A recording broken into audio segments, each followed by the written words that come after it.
Order. Draft reporting on payment practices and performance amendment number 2, regulations 2024. I call the Minister to move the motion. Chair, I beg to move that the reporting on payment practices and performance amendment number 2, regulations 2024, which were laid in draft before this House on the 7th of October 2024, be approved. At the outset, let me say it's a pleasure to serve under your chairmanship.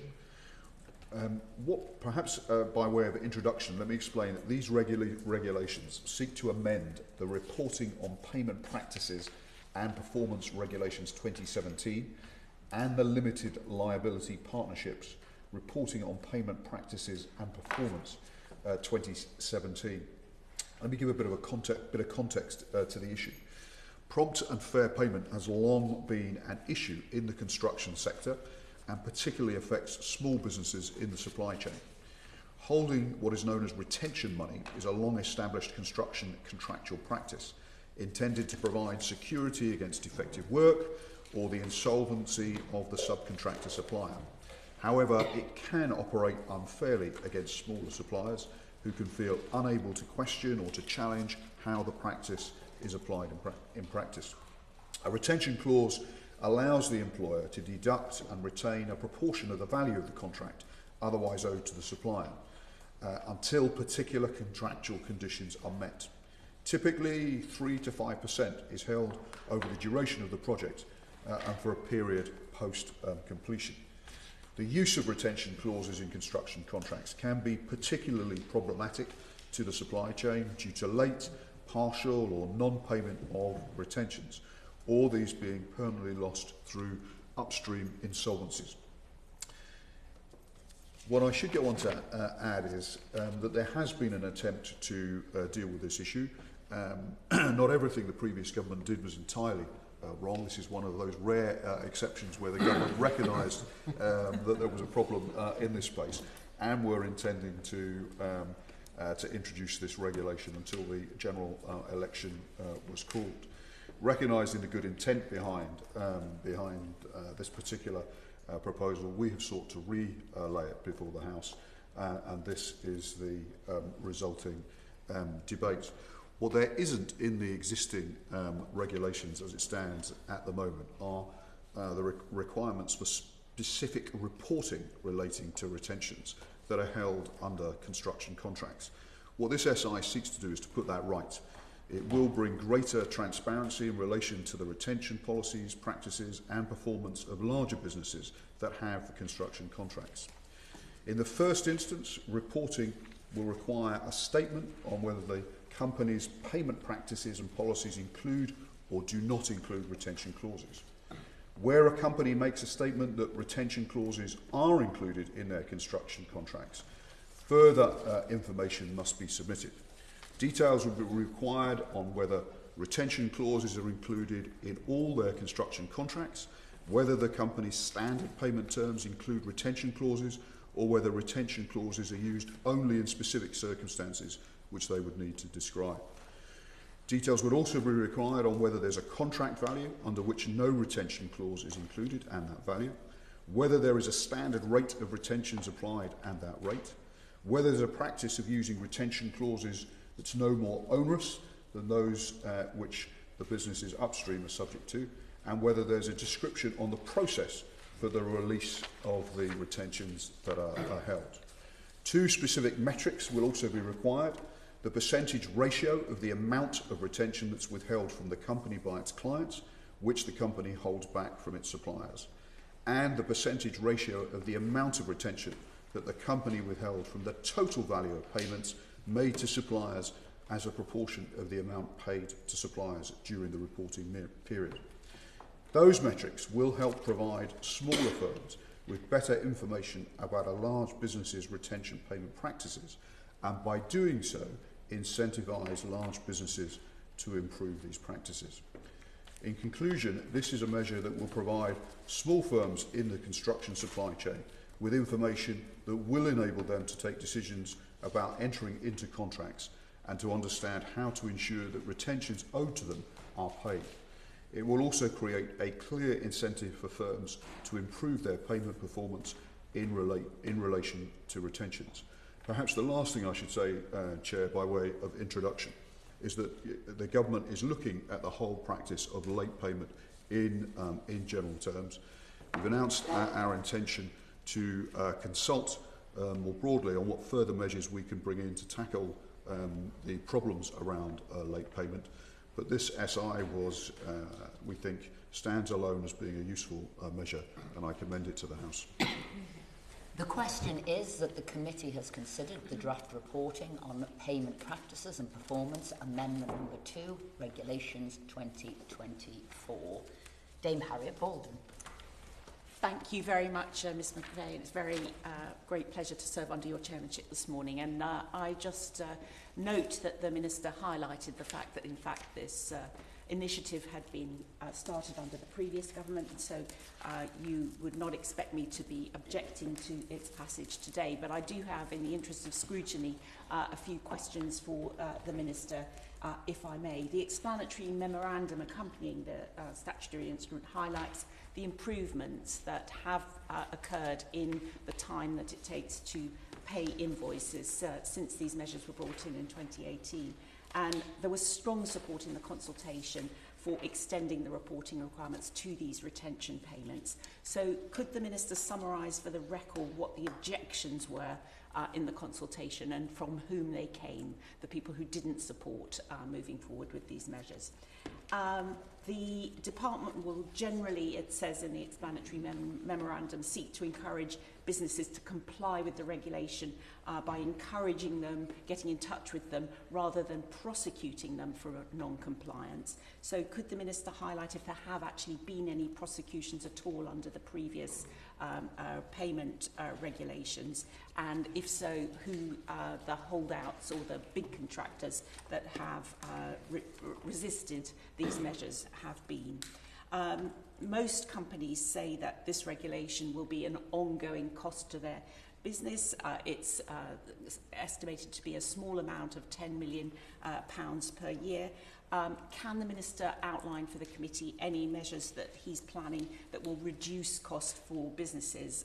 Because businesses are telling me that the extra cost of national insurance and the employment rights bill are adding costs to their businesses that can literally be seen from space. The last government introduced new requirements for firms bidding for large government contracts to make sure that they pay small businesses on time. And those bidding for government contracts over 5 million will have to demonstrate that they pay their own invoices within an average of 55 days, tightening to 45 days and then to 30 days in the coming year. So can the Minister confirm that he's planning to continue with that approach?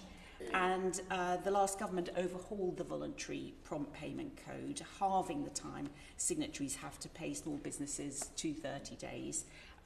Is the Minister planning to update us on the progress he's made on this matter in the last 6 months, and has the number of signatories, which was 2,800 voluntary signatories, has that gone up or down? And with those questions, Ms McVeigh, I look forward to the Minister's answers and support the measures today.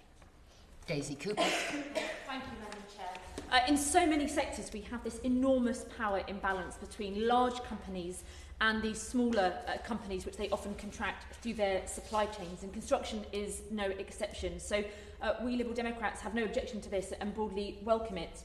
Anything that increases transparency is a good thing, and anything that tries to address the power imbalance in those supply chains is also incredibly welcome.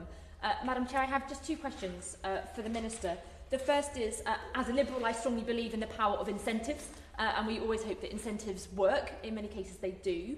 My question to the Minister is that if these incentives show that they do not work, will the government have some system for monitoring that process? And is there some point at which, in the future, the government intends to review the effectiveness of this legislation? And the second is that the Minister mentioned that more broadly the government is looking at the issue of late payments. And I just wonder whether he's at liberty to mention either now or at a later stage the scope of that particular review and which sectors that might apply to. Minister. Okay.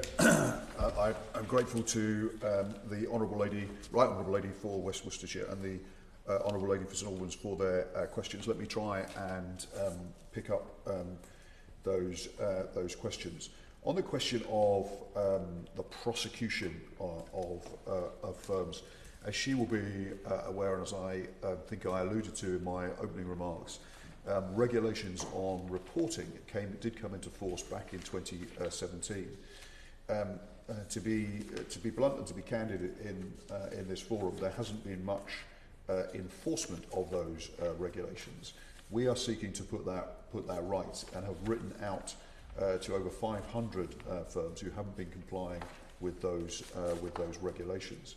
There hasn't been a prosecution as yet because we're still within the period that we want to give firms the chance to comply. If there is a refusal to comply, then prosecution can take place with potentially unlimited fines for non-compliance. Obviously, I very much hope we don't get to that stage, and that firms do respond appropriately to the correspondence that is going from my officials out to those firms who have not currently complied. I can't give a specific breakdown of which sector of the construction industry were opposed to this regulation or not. All I would say is that there was a very strong balance in the consultation document, in the consultation responses that were presented to the last government, as I understand it, in favour of the approach that we are taking now. And on that basis, and as a result of conversations we've had since we got into government, we believe the measures are appropriate. But that comes on perhaps to the point to one of the issues that the Honourable Lady for St Albans raised about what happens if this doesn't work, if this doesn't lead to the outcomes that we want. Our sense is that it will work, that creating incentives has been shown to work to date. Build UK, that's a fairly representative organisation for the construction industry, has benchmarked construction businesses on their payment performance since 2018, and their work does show a significant improvement in terms of payment. A similar level of improvement we're hoping will be achieved from the requirements in this SI. We do have, under the 27 regulations, the opportunity to come back if loopholes are spotted, and we will obviously keep very much that in mind and see how things develop. More broadly speaking, her second question alluded to what else we're doing in the late payment space, a question that was touched on also by the Honourable Lady for Worcestershire.